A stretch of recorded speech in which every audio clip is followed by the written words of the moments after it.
Тағдырыңды тармақсыздық індетінен қалқала, мазмұн жоқта мазмұнсыздық шыға келер ортаға.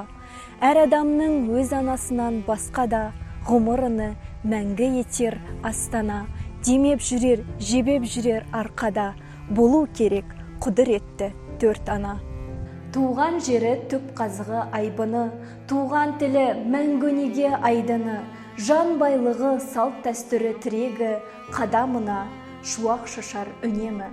Және туған тарихы еске алуға қаншама ауыр әрі қасіретті болса да.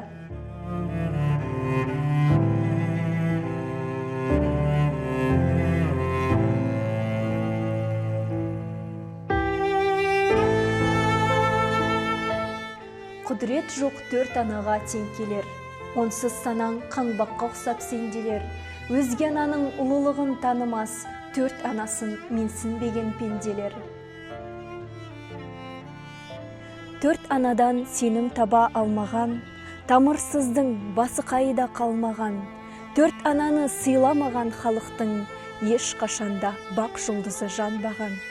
Қасиетті бұл төрт ана тағдырыңның тынысы, төрт ана үшін болған күрес, күрестердің ұлысы.